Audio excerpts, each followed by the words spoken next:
Since the pandemic, I've had my own little pandemic at work of seeing tech neck. Tech neck is a posture in the neck that we're seeing that's associated with using technology and especially handheld devices. So we tend to lean in and put our head forward and curl our chest in to look at our phone. Since the pandemic, there's been also a number of ergonomic issues with people working from home. When you're set up at your office with your keyboard at the proper level and your screen facing you head on so you can keep a neutral chin, there is a minimizing of postural problems. But what we saw when the world got shut down and people migrated home is that people are on laptops and they're sitting on couches and they're sitting kind of sideways and in all these funny positions, looking at their laptop, looking at their computer, and it's really hard on bodies. What concerns me the most is that I'm seeing this in very young children, like, as young as 6 that are on their devices and not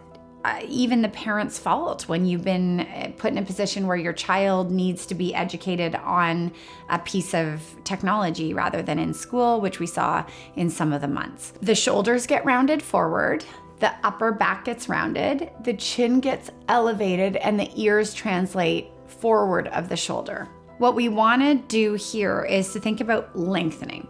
So if you can think about just everything lifting upwards from the crown of the head, and then the chin or the palate of the top of your mouth being parallel with the floor.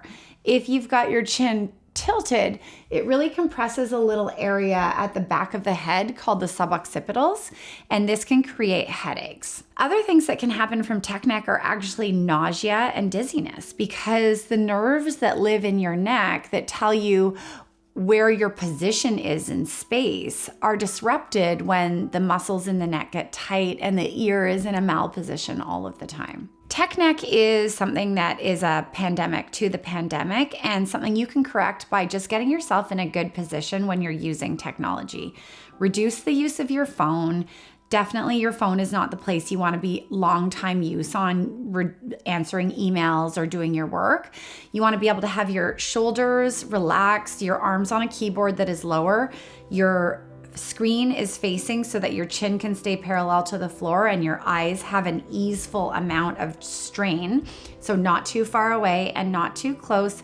And remembering that the whole of your ear wants to be over your shoulder. So it's quite far back. Might feel uncomfortable at first, but if you can start to set this stuff up, you're gonna reduce your chance of headaches, dizziness, nausea, and overall not feeling great.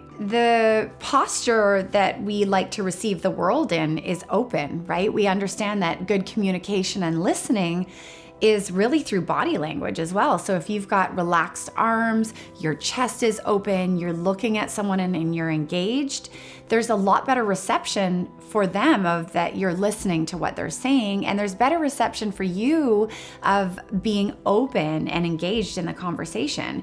If we're training ourselves to be very introverted, very closed off, very insular, then this is going to be reflected when we're in conversation with other people, and that body language can be received as negative. So really engaging in this beautiful open posture, even when you're alone and at work at home, is going to make it easier when we transition to more communication in person in meetings.